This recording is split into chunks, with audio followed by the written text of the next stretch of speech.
가기선은 증시 각도기. 네, 안녕하세요. 젊은 투자 안지원. 네, 쉬운 투자 곽상준입니다. 사실 저 어제 깜짝 놀랐어요. 아, 그랬어요? 우리 증시 나침반님께서 역시 이름답게 우리 투자자들에게 어떤 항의를 해야 되는지에 대한 나침반을 잘 이렇게 해주셔서 너무 감사했고, 그동안 내가 장애물이었구나 이런 생각을 어제 굉장히 많이 했습니다. 두 번을 들어봤는데 내가 없는 게 낫겠구나 차라리. 네, 그런 생각을 하면서 앞으로도 그냥 혼자 하는 게 내용상으로 훨씬 더 좋다. 그럼 나는 도대체 뭐를 할까? 그래서 춤이나 추고 노래나 불러야 되겠다. 뭐 이런 생각이 많이 들었어요. 어제 정말 훌륭하게. 그리고 우리 같이 만들어가는 방송이라는 걸 다시 느꼈던 게, 우리 의리의 시청자분들께서 댓글을 그냥 300개도 넘게 달아주셔가지고, 네, 너무 감사합니다. 네, 아주 힘이 됐고, 이게 우리가 혼자 가는 길이 아니구나라는 힘을 얻어서 정말 너무 감사합니다. 네, 사실 방송을 다 찍고 나서 제가 업로드를 하기까지 몰랐거든요. 네. 반응이 근데 제 예상과 다르게 너무 좋은 반응을 많이 주셔가지고 참 네. 감사드리고요. 힘을 얻었습니다. 그래서 네, 앞으로 더 열심히 해보겠습니다. 외모도 제가 없으니까 훨씬 더 뛰어나게, 저는 저가 있으니까 더 깔아줄 줄 알았는데 그게 아니고 혼자 찍으니까 이렇게 크게 나오니까 훨씬 더 멋있게 잘 나오고, 제가 종종 이렇게 빠지는 방향으로 그렇게 생각을 하고 있겠습니다. 네, 저는 앞으로 이제 대만 사람들을 상대해서 큰 시장으로 큰 시장으로 가서 니하오 하면서 중국어 이렇게, 공부하셔야겠네요. 네, 중국어 공부하면서 그런 쪽으로 가고, 안 되면 뭐 의류 모델로 이렇게 그런 쪽으로 좀 의류 모델이나 이제 드레스 셔츠 모델 뭐 이런 걸로나 이제 해도 되지 않을까 하는 생각도 들었습니다. 어제 하여튼 너무 정리 많이 잘 됐고, 특별히 공매도 관련 이야기는 참 재미났어요. 어제 혹시 안 들으신 분들은 다시 들어보시면 공매도에 대한 심층적인, 이렇게 저녁 마감에서 그런 심층적인 얘기를 했다는 게 정말 놀라운데 아주 재밌었습니다. 네, 감사합니다. 오늘은 제가 그래서 말을 가능하면 끼어들지 않는 걸로 그렇게 하겠습니다. 아닙니다. 네, 오늘 시장 말씀을 이제서야 2분이나 지나서 드리겠습니다. 네, 코스피 시장은 0.65% 올랐고요. 코스닥은 0.6% 올랐습니다. 오늘 수급 특징은 지금 외국인이 돌아왔다라고 표현할 수 있을 것 같아요. 코스피 시장에서 개인은 760억 매도, 코스닥에서는 900억 매수, 외국인은 코스피에서 2,500억이나 샀습니다. 2,500억? 네, 그리고 코스닥에서는 300억 매도했고요. 기관은 코스피에서 2,000억 매도, 코스닥에서 450억 매도했습니다. 네. 2,500억 매수한 것 중에 상당폭은 아마도 삼성전자겠죠. 삼성전자. 네. 삼성전자 연이어서 외국인 매수가 들어오고 있는데요. 저희 증시 각도기 TV에서 계속 삼성전자 얘기를 했어요. 네, 잘했다고 박수 한번 쳐주십시오. 박수. 소발의 쥐를 잡았다. 네.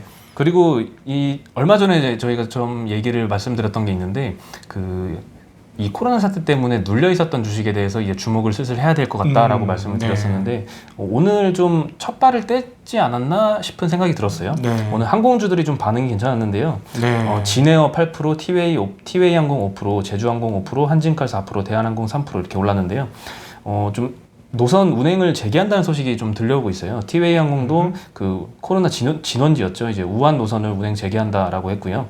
리포트를 오늘 보니까 국내 항공업이 미국처럼 상위 업체 중심으로 구조조정이 될 거다라고 그렇겠죠. 합니다. 네, 보유 현금 기준으로 봤을 때 대한항공 같은 경우에는 8.1개월 정도 버틸 수 있고, 아시아나 같은 경우는 3.2개월, 제주항공은 10.6개월, 진에어 4.1개월, 티웨이 7.3개월, 에어부산은 0.4개월 정도 버틸 여력이 존재한다라고 해서, 최근에 이 여객 수요 감소를 버틸 수 있는 거는 사실 화물 사업이었잖아요. 그래서 대한항공과 아시아나항공이 화물 사업을 하고 있고, 안장 다 뜯어냈죠. 네, 그리고 다 화물로 활용을 하고 있죠. 대한항공 같은 경우에는 23대, 아시아나 같은 경우에는 12대 정도 이제 화물행 비행기가 있어가지고 이걸로 이제 버팀목 역할을 참 해줬죠. 근데 LCC는 화물 비중이 일단 굉장히 낮고, 그다음에 계열사 지원이 없으면은 상당히 힘든 상황인 것 같아요. 그래서 상위 업체 중심으로 구조조정이 될 거다라는 게 주요 이슈였고요. 네, 개별 기업 투자할 때 우리가 가장 싫어하는 것 중에 하나를 꼽아보라면 경쟁이 심화되는 것을 꼽습니다. 그동안에 LCC라든가 항공은 계속적으로 경쟁이 심화되는 구간이었는데, 이번 코로나 사태를 계기로 해서 오히려 경쟁이 줄어들 가능성이 있는데 이건 한국만의 문제가 아니고 전 세계 항공주들의 문제라는 점도 같이 기억하실 필요 있을 것 같습니다. 네. 백신이 그래서 조기 승인되면은 이제 여객 수요가 회복이 될 텐데 그러면 이제 주가가 좀 빠르게 반등을 하지 않을까라는 생각이 좀 들긴 합니다. 그래서 이 리포트에서는 이제 대한항공이 화물 그 비중이 한 67% 전년 동기 대비 상승을 했고요.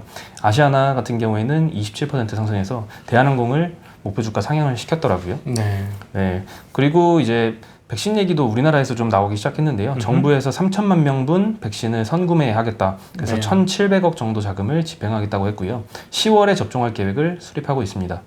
그래서 전 세계 인구의 20%까지 이 백신을 균등 공급하겠다라는 목표로 이 WHO 감염병 혁신 연합 그리고 세계 백신 면역 연합을 중심으로 이 코박스 퍼실리티라는 걸 구성을 했는데요. 우리 정부가 이 코박스 참여를 위해서 8월 31일에 가입 의향서 확인서를 제출을 했고 10월 9일까지는 선입금을 납부하는 형식으로 이 절차를 진행할 예정이고요.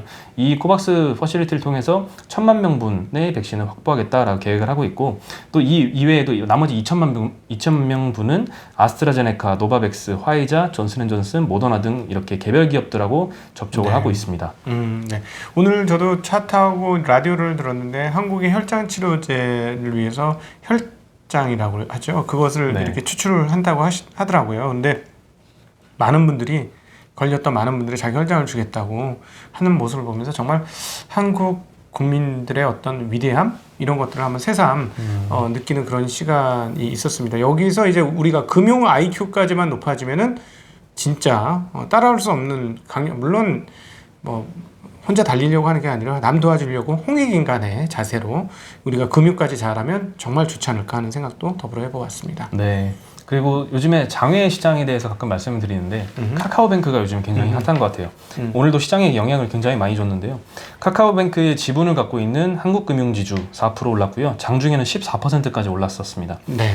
예스24는 상한가로 마감을 했고 이 모회사죠. 한세 예스24 홀딩스 여기도 상한가로 마감을 했습니다. 거기까지. 네, 근데 과연 이 카카오뱅크가 시가총액이 장외에서 어느 정도로 형성이 되어 있느냐 그러게요. 궁금하실 궁금하네요. 텐데요. 네, 시가총액이 무려 45조 원에 육박을 하고요. 45조. 지금 시중은행 4대 은행 시총을 다 합한 게 44.4조 원이거든요.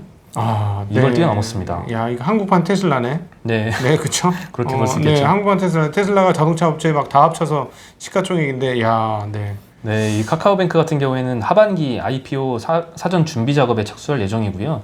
아직 구체적인 일정도 아직 나온 상태가 아닙니다. 네, 자 옛날에 테슬라 특집, 자동차 특집하면서 했던 얘기가 생각이 나네요. 이제 기존 업체들은 조진 거지라고 제가 얘기를 했던 적이 있는데, 와 한국의 지금 은행들 편안하게 있을 때는 아닌 것 같습니다. 그리고 금융권들 바짝 긴장해야 할 것 같습니다. 네. 잘못하면 조집니다. 네. 사실 왜 이렇게 장외 시장에서 사람들이 많이 매수를 할까를 생각해 보면 카카오 게임즈 사례를 봤기 때문 아닐까라는 생각이 드는데요. 그러네요. 카카오 게임즈에 여기저기 자금 끌어서 1억 청약을 했는데 나에게 돌아오는 거는 겨우 5주.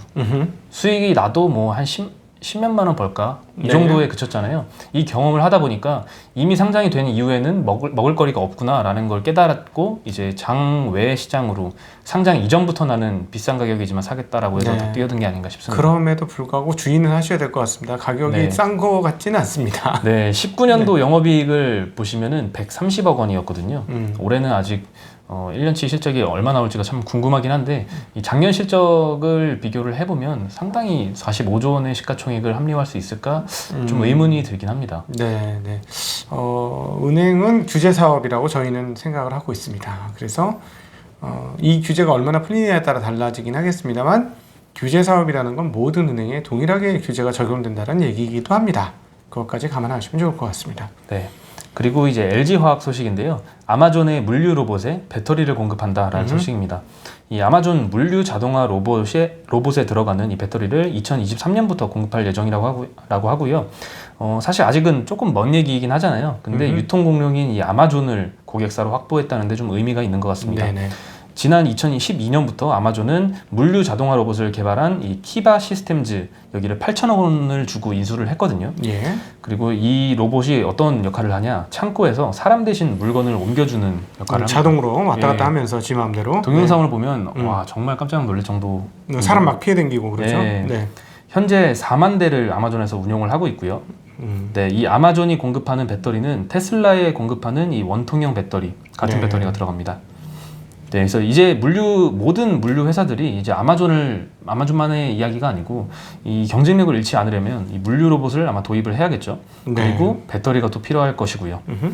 그래서 아마 시장에서는 이 2023년이고 이 아마존에 공급하는 배터리 규모는 뭐 몇백억 안 될지 몰라도 굉장히 중요한 뉴스로 받아들이는 것 같습니다. 네. 네, 맥쿼리에서 조사하기로는 이제 서비스 로봇 시장이 연평균 32% 성장해서 엄청나네. 2025년에는 120조 원 규모 시장이 될 120조. 거다라고 합니다. 2025년? 네, 4년밖에 얼마 안 남았어요. 남았는데. 네. 네. 이 서비스 로봇 시장이 2025년에 120조 원이면 이제 현재 PC 시장과 버금가는 시장입니다. 네. 네, 어마어마하게 커진다는 거죠. 그럼 우리는 밸류 체인이 무엇일까를 고민해 보셔야 돼요. 항상 어떻게 투자해야 되냐고 저한테 많은 분들이 물어보시는데요. 이런 뉴스가 뜨면 저기에 포함되는 밸류 체인이 뭘까? 뭐 모터도 있을 거고 배터리도 있을 거고 센서도 있을 거고 여러 가지가 있을 거잖아요. 그러니까 그런 걸 한번 생각해 보실 필요가 있겠죠. 네. 그리고 이제 오늘 좀 도시가스 업체들이 좀 많이 올랐거든요. 어? 서울가스가 상한가, 인천도시가스 6%, 경동도시가스 5%, 부산가스 5%. 전형적으로 네. 가치주로 평가받고 주가가 그쵸. 많이 눌려 있었던 업종이죠.